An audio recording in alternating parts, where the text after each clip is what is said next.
دو چیزیں ایسی ہیں جو انسان کی بہت بڑی دشمن ہیں۔ ایک کا تذکرہ پچھلی آیت میں ہوا ہے، ایک کا تذکرہ اس آیت میں ہے۔ پیچھے ہم نے پڑھا خوف۔ خوف ایک ایسی چیز ہے جو انسان کی صلاحیتوں کو ختم کر دیتی ہے۔ جو بندہ ہر کسی سے ڈرتا ہی رہتا ہے، لوگوں سے ڈرتا ہے، معاشرے سے ڈرتا ہے، خاندان والوں، ہر کسی سے وہ ڈرتا ہی رہتا ہے، اس کا خوف نہیں ختم ہوتا۔ خوف انسان کی صلاحیتوں کو تباہ کر دیتا ہے۔ دوسری چیز ہے غم، مسلسل غم میں رہنا، ڈپریشن، یہ بھی انسان کی صلاحیتوں کو زنگ لگا دیتا ہے۔ تو پچھلی آیت میں کہا اللہ کے علاوہ کسی اور کا خوف نہ ہو، اور اس آیت کے اندر کہا وَلَا يَحْزُنْكَ الَّذِينَ، اے پیغمبر آپ نے غم نہیں کرنا۔ آزمائشیں آتی رہیں گی، وہ جو آیت ہے وَلَنَبْلُوَنَّكُمْ بِشَيْءٍ مِّنَ الْخَوْفِ وَالْجُوعِ وَنَقْصٍ مِّنَ الْأَمْوَالِ وَالْأَنفُسِ وَالثَّمَرَاتِ، آزمائشیں ہوں گی، آزمائشیں ہوں گی، مگر ڈرنا نہیں ہے۔ ڈر صرف اور صرف اللہ کی ذات کا، غم نہیں کرنا۔ نبی علیہ الصلوۃ والسلام اکثر کی دعا پڑھا کرتے ہیں اللہم انی اعوذ بک من الہم والحزن، ہمیں یہ پڑھنی چاہیے، صبح و شام پڑھنی چاہیے۔ اے اللہ مجھے فکر سے آزادی دے دے، جو فکر لگا رہتا ہے سارا دن، فکر فکر فکر، اور سارا دن غم لگا رہتا ہے، اے اللہ اس غم سے بھی آزادی دے دے، اس غم سے بھی پناہ مانگتا ہوں، اور یہ جو فکر لگا رہتا ہے نا سارا دن، مجھے اس فکر سے بھی تجھ سے پناہ مانگتا ہوں۔ اصل میں نبی علیہ الصلوۃ والسلام کو کس چیز کا غم تھا؟ ہوا یہ کہ جو غزوہ احد ہوئی نا، غزوہ بدر ایک اپنی فضیلت رکھتی ہے، لیکن احد کے میدان میں اللہ تعالیٰ نے جو بظاہر تھوڑی سی شکست ہوئی تھی، اس میں بہت سارے فائدے بھی ہوئے۔ اس کا ایک فائدہ یہ ہوا کہ منافق بالکل الگ ہو گئے۔ وہ جو مسلمانوں کے اندر چھپے بیٹھے تھے نا، اب وہ ظاہر ہو گئے، اب وہ کھل کے دشمنی کرنے لگے مسلمانوں میں۔ کافر بھی پہلے ہی الگ تھے، اب منافقین بھی الگ ہو گئے۔ تو نبی علیہ الصلوۃ والسلام نے جب دیکھا نا اتنی بڑی تعداد یہ منافقوں کی، پہلے تھا شاید تھوڑے ہوں گے، لیکن اب نکھر آئے، زیادہ ہو گئے۔ نبی علیہ الصلوۃ والسلام پریشان اس لیے ہو گئے کہ اگر اسی طرح نفاق بڑھتا رہا، یہ لوگ کفر کے قریب جاتے رہے، اسلام والے تو بڑے تھوڑے ہو جائیں گے، یہ پھر اسلام کا نقصان پہنچائیں گے۔ تو اس موقع پہ نبی علیہ الصلوۃ والسلام کو تسلی دی گئی کہ اگر اللہ نہ کرے یہ سارے ہی منافق ہو جائیں، لن یضر اللہ شیئا، اللہ کا کوئی نقصان نہیں کر سکتے۔ ساری حدیث میں ہے، حدیث قدسی ہے، نبی علیہ الصلوۃ والسلام نے فرمایا، اللہ تعالیٰ فرماتے روح زمین کے سارے انسان، حتیٰ کہ اس حدیث میں اول تا آخر ہے، یعنی آدم علیہ الصلوۃ والسلام سے لے کر آخری انسان تک، اگر ساری دنیا کا جو سب سے برا ترین آدمی ہے، نمرود ہے، فرعون ہے، اس جیسے سارے بن جائیں، اگر بن جائیں، اللہ کی بادشاہت میں رتی برابر کمی نہیں کر سکتے۔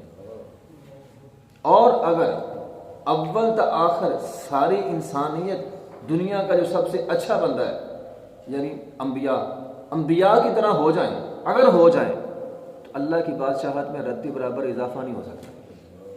اللہ کی بادشاہت کو تو فرق ہی کوئی نہیں ہے، نہ ہمارے اچھا ہونے سے اللہ کی بادشاہت میں فرق ہے، نہ ہمارے برا ہونے سے اللہ کی بادشاہت میں فرق ہے۔ تو لن یضر اللہ شیئا، انسان اگر نیکی کرتے ہیں تو اپنے لیے کرتے ہیں، اگر گناہ ہے تو اپنا نقصان ہے، اللہ کا کوئی نقصان نہیں ہے، نہ کوئی اللہ کو دا لگا سکتا ہے۔ تو یہ ساری فی الکفر، وہ کفر میں آگے بڑھ رہے ہیں، ساری قوتیں، ساری قوت، وقت، صلاحیت، اولادیں، مال، سارا اسلام کے خلاف انہوں نے جھونک دیا۔ بدر کا بدلہ لینے کے لیے، احد کی لڑائی انہوں نے لی، سارا کچھ قربان کر دیا۔ وہ جو قافلہ تھا بدر کے موقع پہ، جس قافلے کے تعاقب میں نبی علیہ الصلوۃ والسلام نکلے تھے، ابو سفیان اور سرداروں نے کہا تھا اس قافلے کا سارا مال ہم بدر کے مقتولوں کا بدلہ لینے کے لیے لگا دیں گے، تو انہوں نے سارا مال بھی لگا دیا، تو ساری صلاحیتیں لگا کر اسلام کے خلاف ہو گئے۔ تو فرمایا اللہ کا پھر بھی نقصان نہیں کر سکتے۔ تو آج بھی ایسا ہے، ساری دنیا کا کفر اپنی ساری صلاحیتیں اسلام کے خلاف استعمال کر رہا ہے، لیکن اللہ کا کوئی نقصان نہیں ہوگا۔ اللہ نے اسلام کو بڑھانا ہے اور اسلام بڑھے گا۔ وہ کافر ہے یا وہ منافق ہے، ان کا کام ہے منافقین یا کفر کے اندر ساری صلاحیتیں لگانا، اسلام کے خلاف کام کرنا۔ ہمیں کیا کہا گیا؟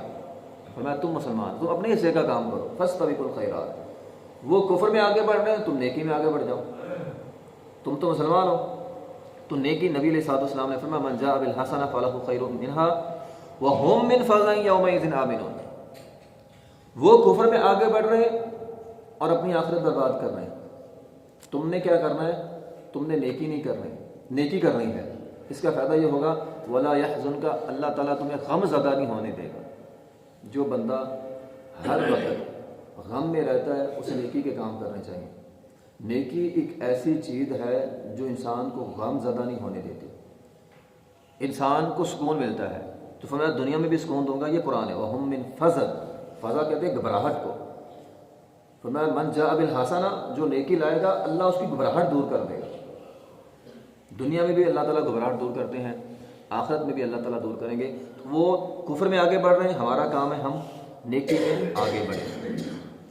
تو غم پھر کس بات کا؟ اگر نیکی کریں گے اللہ کے ساتھ تعلق بن جائے گا۔ لا تحزن ان اللہ معنا، اللہ تعالیٰ نے قرآن میں فرمایا، نبی علیہ السلام نے فرمایا تھا ابوبکر صدیق رضی اللہ عنہ کو، اے ابوبکر پریشان کیوں ہوتے ہو؟ لا تحزن ان اللہ معنا، ہمارے ساتھ ہمارا رب ہے۔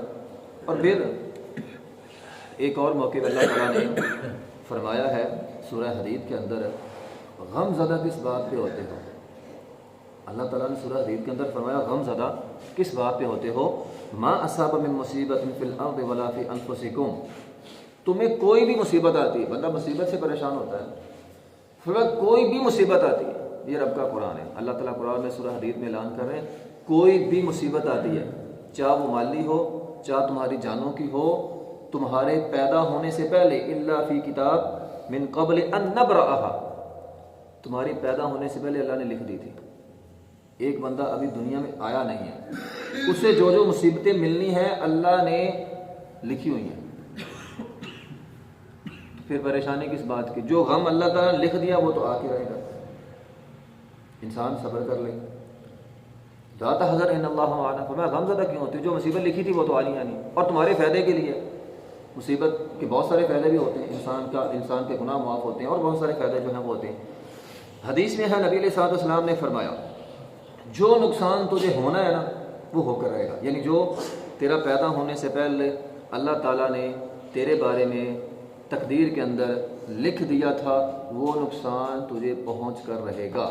دنیا ساری مل جائے وہ نقصان ٹال نہیں سکتی، اور اگر اللہ نے تیرے نصیب میں یا تیری تقدیر میں نقصان نہیں لکھا، ساری دنیا مل کر نقصان پہنچانا چاہے تو وہ تجھے نقصان نہیں پہنچا سکتی۔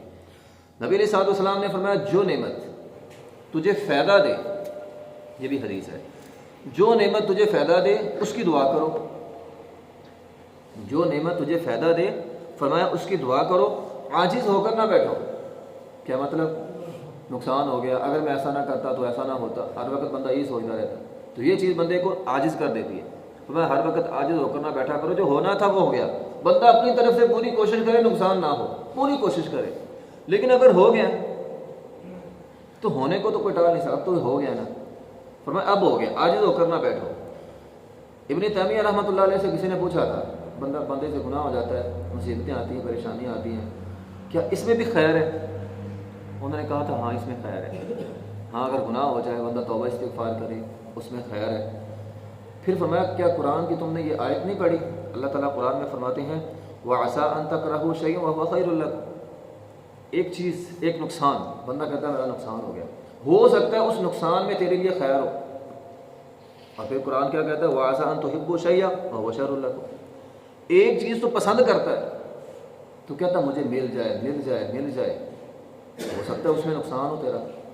اللہ تعالیٰ واللہ یعلم وانتم لا تعلمون، اللہ زیادہ جانتا ہے تم نہیں جانتے، کون سی چیز تیرے لیے فائدہ مند ہے کون سی چیز نقصان ہے تجھ سے زیادہ تیرا رب جانتا ہے، تمہیں اللہ جانتا ہے بہتر، اس لیے نقصان ہو جائے بندہ بعض اوقات ہم لوگ دعا مانگتے ہیں، جب ہم دعا مانگتے ہیں تو ہم سمجھتے ہیں میں نے یہ دعا مانگی ہے میری دعا قبول ہوگی۔ محدثین لکھتے ہیں بندے کی دعا کا قبول ہو جانا، بندے کی دعا کا قبول ہو جانا یہ قبولیت کا سب سے آخری درجہ ہے۔ قبولیت کا سب سے بڑا درجہ کیا ہے کہ اللہ وہ دعا اپنے پاس رکھ لے، قیامت والے دن تجھے اس کی نیکیاں مل جائیں گی۔ قبولیت کا اس سے نچلا درجہ کیا ہے؟ جو تم مانگ رہا ہے تجھے وہ نہیں مل رہا، جو تیرے لیے بہتر ہے اللہ تجھے وہ دے رہا ہے، یہ دوسرا درجہ قبولیت۔ تو نے ایک چیز مانگی وہ تیرے لیے بہتر نہیں تھی، جو بہتر تھی اللہ کو پتا تھا، اللہ نے وہ دے دی تجھے۔ قبولیت کا تیسرا درجہ یہ ہے تجھے ملا کچھ نہیں، تیرے گناہ معاف ہو گئے، اور قبولیت کا سب سے آخری درجہ یہ ہے جو میں مانگ رہا ہوں مجھے وہ ملا ہے. تو ہمیں جب وہ مل جائے ہم کہتے ہیں ہماری دعا قبول، ہم بڑے خوش ہوتے ہیں میں نے جو مانگا مل گیا. ٹھیک ہے، یہ آخری درجہ ہے، قبول ہوگی لیکن آخری درجہ ہے. اگر نہیں ملا تو زیادہ خوش ہو، پھر ہم غمزدہ کیوں ہو جاتے ہیں؟ میں اتنی دیر سے مانگ رہا ہوں، اتنے سالوں سے مانگ رہا ہوں، نہیں مل رہا، ہم غمزدہ ہو کے بیٹھ جاتے ہیں. اگر نہیں مل رہا ہمیں زیادہ خوش ہونا چاہیے. وہ اللہ اپنے پاس ذخیرہ کر رہا ہے، اللہ اپنے پاس رکھ رہا ہے، یا اللہ تعالیٰ ہماری مصیبتیں دور کر رہا ہے، یا اللہ تعالیٰ ہمارے گناہ معاف کر رہا ہے. وہ قبولیت کے بڑے درجے میں چلے گی تیری دعا. ہم پریشان ہو جاتے ہیں. تو بہرحال ہر تنگی کے بعد آسانی ہے. ان مع العسر یسرا، اللہ نے قرآن میں 2 مرتبہ فرمایا ان مع العسر یسرا، ان مع العسر یسرا، تنگی کے بعد آسانی ضرور آئے گی. ان الذین اشتروا الکفر بالایمان، یہ وہی بات ہے کہ وہ لوگ منافق تھے نا، ایمان کا سودا کر رہے ہیں، کافروں کے ساتھ مل رہے ہیں. تو ان کا کافروں کے ساتھ ملنا لن یضر اللہ شیئا، اللہ کو کوئی نقصان نہیں دے گا. سبھی لوگ کافر ہو جائیں گے اللہ کو کوئی نقصان نہیں دے گا، سبھی لوگ برے ہو جائیں گے اللہ کو کوئی نقصان نہیں ہوگا. اے پیغمبر آپ نے پریشان نہیں ہونا. وَلَهُمْ عَذَابٌ، اللہ ان کو ڈھیل دے رہا ہے، اللہ ان کو ڈھیل دے رہا ہے. قرآن میں ہے اور بہت سارے مقامات پہ ہے. فَذَرْنِي وَمَن يُكَذِّبُ بِهَذَا الْحَدِيثِ سَنَسْتَدْرِجُهُم مِّنْ حَيْثُ لَا يَعْلَمُونَ. اللہ قرآن میں فرماتے ہیں پیغمبر ان کو چھوڑ دو، ان کو میرے حوالے کرو، ان کی وجہ سے تم نے پریشان نہیں ہونا. یہ سارے منافق ہو جائیں تم نے پریشان نہیں ہونا، ان کی ٹینشن تم نے لینی. ان کو چھوڑو مجھے چھوڑو. ہم آہستہ آہستہ ان کو عذاب کی طرف لا رہے ہیں. یہ جتنا کفر میں جتنا نفاق میں آگے بڑھیں گے عذاب کے اتنے ہی مستحق ہو جائیں گے. تو وَلَهُمْ عَذَابٌ عَلِيمٌ، ان کے لیے دردناک عذاب ہوگا. تو بہرحال ہماری جو ذمہ داری بنتی ہے ہمیں اپنا کام کرنا ہے. باقی اللہ کی بادشاہت ہے، اللہ کی بادشاہت میں کمی نہیں آتی. اللہ کی بادشاہت انسانوں کی محتاج نہیں ہے. اللہ نے اپنے کام کرنے، ہماری جو ذمہ داری ہے وہ نیکیوں میں آگے بڑھنا ہے، نیکی کے کام کرنا ہے. تو ہم اپنی ذمہ داری جو ہے وہ ہمیں ادا کرنی چاہیے. آخر دعوانا الحمدللہ.